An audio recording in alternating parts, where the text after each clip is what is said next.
Think about this for a minute. How come this has been dropped from the interpretations of prophecy? How come Isaiah 63 is dropped?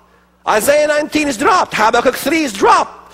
All the Psalms is talking about all the nations, all the Muslims with the Lord present, all are Muslim. It's dropped.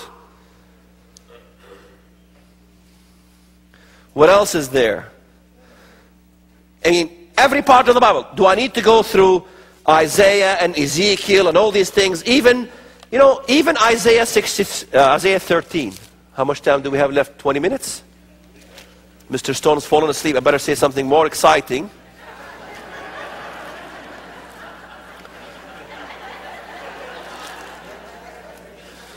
He says, I know that stuff already. Give me something I do not know. All right. Look at Isaiah chapter 12, verse 6. Cry out and shout, O inhabitants of Zion, for great is the Holy One of Israel in your midst. He is in there. Then he goes in chapter 13, the burden against Babylon which Isaiah the son of Amoz saw. Verse 3, I have commanded my sanctified ones, I've also called my mighty ones for my anger, those who rejoice in my exaltation. The noise of a multitude in the mountains. You know what mountains mean, right?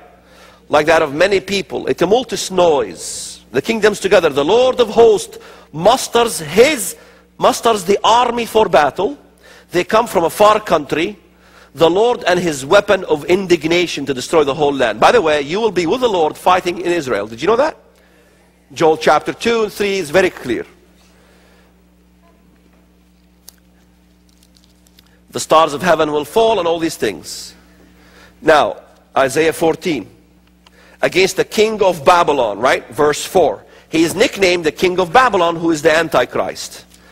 Okay? Then go to verse 12. Verse 12, very interesting. You know what it says? Sorry, let's go to verse 8. Indeed, the cypress of the trees rejoice over you, and the cedars of Lebanon, saying, since you were cut down. Verse 9, hell from beneath is excited about you to meet you at your coming. You're going to come again? Sure. You think you're Messiah? Yeah, go ahead, come again. Hell is waiting for you. It's going to suck you up. It stirs up the dead for you. Verse 12. How you are fallen from heaven, O Hilal ibn Sahar. You read that, I know you're looking at me funny, because you're looking at the word Lucifer. Hilal, Hilal. Go to the Hebrew. Ben Sahar. That's the Hebrew rendering for the word Lucifer that you got here. Very important. Different. Hilal is an Arabic word, Aramaic, Ethiopian, Chaldean. Hilal means brightness and also means crescent moon. Son of the morning, Sahar, the morning star.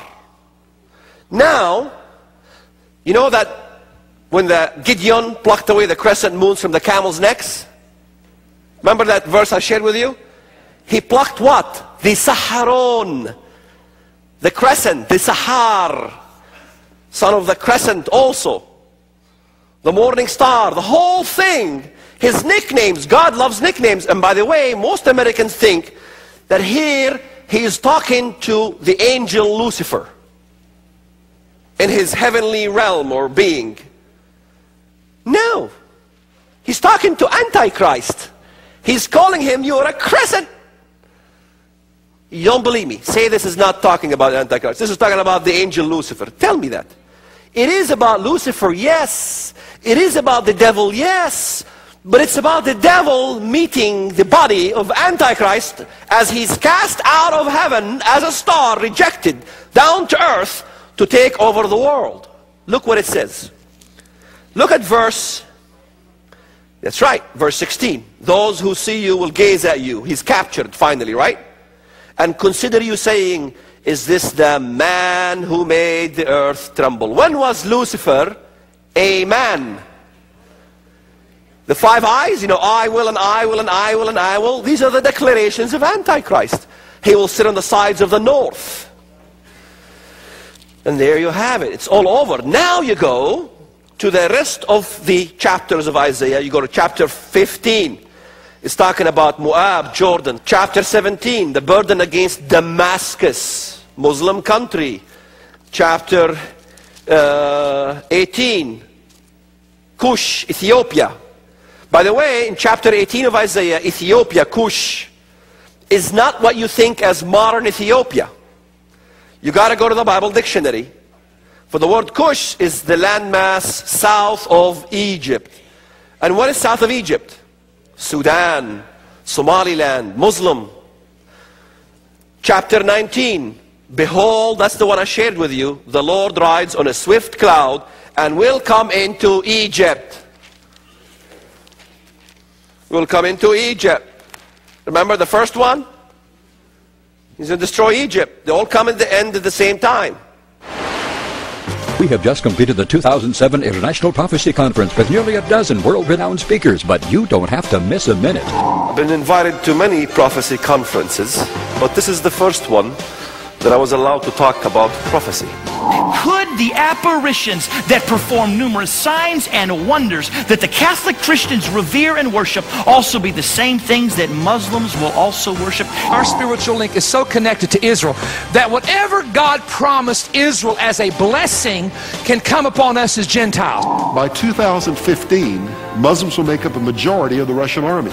Get the entire conference today. All messages on audio tape or CD for only $119 plus $10 shipping, or on DVD for only $199 plus $10 shipping. When you order all the sessions, we will send you absolutely free the historic Convocation, where 8 speakers were together on one panel for 3 exciting hours. Call now toll free 1-888-463-7639 and have your credit card ready. Why does he fight these Muslim nations? He tells you why. Verse 8, for it is the day of the Lord's vengeance, the year of recompense for the cause of what? Zion. And then he destroys the oil, which we shared with you already. Okay? Ezekiel 27, 28, 29, 30, 31, 32, 33.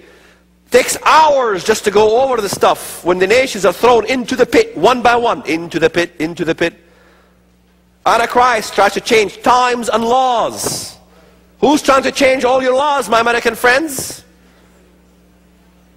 Every country in the Middle East that's taken over by Islam, what happens? Secular laws taken out, Islamic laws introduced. The times